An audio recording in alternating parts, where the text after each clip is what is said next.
আসসালামু আলাইকুম। আমরা ঈদের দ্বিতীয় দিন ছুটি পাইছি, তাই ঈদের দ্বিতীয় দিন আমি আর রাজা মিলে যাইতেছি ওমান। আমরা ওমানে থাকি, তো মানে আমরা ভাবলাম দ্বিতীয় দিন যেহেতু একটু ছুটি পাইছি, সারা বছর কাজ করি, ঈদে বছরে একদিন ছুটি পেলাম, তাই একটু ঘোরাঘুরি করলে কীরকম হয়। তাই আমি আর রাজা মিলে গাড়ি করে চলে গেলাম আলসোয়াদ। আলসোয়াদে যাওয়ার পথ রাস্তায় গাড়ির চারপাশে দৃশ্যগুলো খুব অসাধারণ ছিল। গ্লাসের ভিতর থেকে ক্যামেরা বন্দি করছি, যতটুকু সম্ভব হয়তো অনেকটা ভালো দেখা যায়, আবার অনেকটা একটু খারাপ দেখা যায়। এরকম করে চলতে চলতে মানে সামনে গিয়ে থেকে আরও কত সুন্দর বাড়ি ঘরগুলো যখন করছে তখন আরও সুন্দর লাগে। এরকম করে তার পাশে বিভিন্ন ধরনের গাড়ি আছে, এগুলো ভিডিও করতে থাকি। ভিডিও করার পর আস্তে আস্তে আমরা তো গাড়ি নিয়ে যাইতেছি এই ভিডিও করতেছি, কারণ সাইডের দিকে একবারে চারিদিকে যে বাড়িঘরগুলো একবার সুন্দর লাগতেছে। এগুলো কিন্তু সমুদ্রের একবারে দ্বারপ্রান্ত, মানে যে বাড়িগুলোর পরে কিন্তু সমুদ্র ওই যে দেখা যাচ্ছে দূরে সমুদ্র। তারপর মানে আমরা যাইমো একবারে যেদিকে বিচ আছে এদিকে যাইমো আর কি। এদিকে যাওয়ার জন্য আমরা আরও মোটামুটি অনেক দূর রাস্তা আছে, তো যাক আমরা চলতেছি। আর হুমায়ুনের কী করছে যে গাড়ি, তো হুমায়ুনের তারা মনে করেন চালাই মনে করেন গান বাজাই দিচ্ছে হুমায়ুন। আর আমার রাজ্য হয়তো বুঝছে না, আর তোকে তো কী লাগাইছে রে কী বাজা বুঝি না। এরকম করে যাইতে তারপর এই মোটামুটি দাঁড়া গেছে পড়ছি। তো এনে মনে করেন কয়েকটা চত্বর আছে, এবার মরুভূমির মতো একটা চত্বর আছে, গোল চত্বর। তো এগুলো পাড়ি দিতেছি। যাই হোক, মানে দেখতে খুব ভিউগুলো খুব সুন্দর লাগে।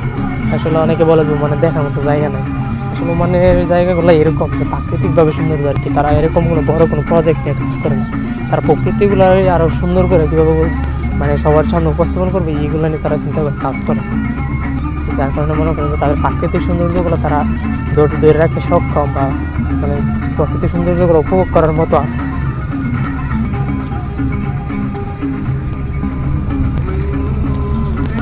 চলতে চলতে প্রায় শেষের দিকে এসে পড়ছি।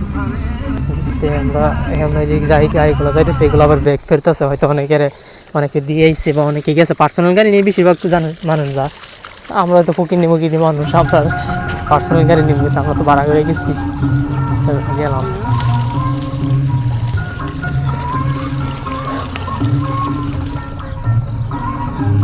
এখন মোটামুটি কাছাকাছি পড়ছি, দেন অনেকগুলো গাড়ি একসাথে পার্কিং করা আছে। তো আমরা এসে সমুদ্রের কাছাকাছি এসে পড়ছি, সমুদ্রের বিচের কাছাকাছি এসে পড়ছি। আমি বললাম একটা ভিডিও করে নেই, তারপর তো একটু ভিডিও না করলে আর কি হবে। রাজ্যকে তো ভিডিওর সামনে আসতেই চায় না, ও নাকি ভিডিও করতে চায় না, করছে আর নাকি ভিডিও দেয় না। এই কারণে যাই হোক দাঁড়াই রয়েছে। তারপর আমি একটু বেশ ভিডিও করলাম তার সাথে জুরমুর করে। তো একবার আসতে চাইতেছে না ভিডিওতে। তাই দেখেন মানে এই জায়গাটা অনেক সুন্দর।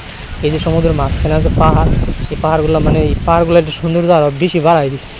আর এই যে বড় বড় পাথরগুলো রাখছে, সামনে ছোটো একটা পার্ক আছে গাড়িগুলোর সামনে দিক দিয়ে, ওখানে বসা যায় বা কিছু খাইলে দোকান আছে। দেখেন আসলে এই দিন আমরা আরও একবার গেছিলাম রোজারিতে, তখন আবার মনে করেন যে পানি এত বেশি ছিল, বাতাসও এত বেশি ছিল না। আর এখন তো মনে করেন বাতাসও বেশি, পানিও বেশি, আর যে বড় বড় ঢেউ আসে মানে একবারে উপর দিকে আসে পড়ে।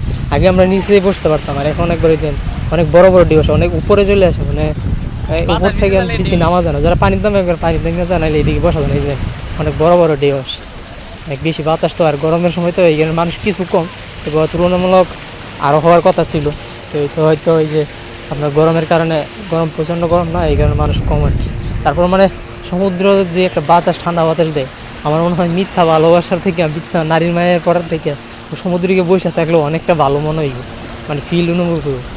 যাই হোক, তারপর আমরা আমরা একটা ফুট তুললাম, আমি ওরা দেখবে সাথে নিয়ে।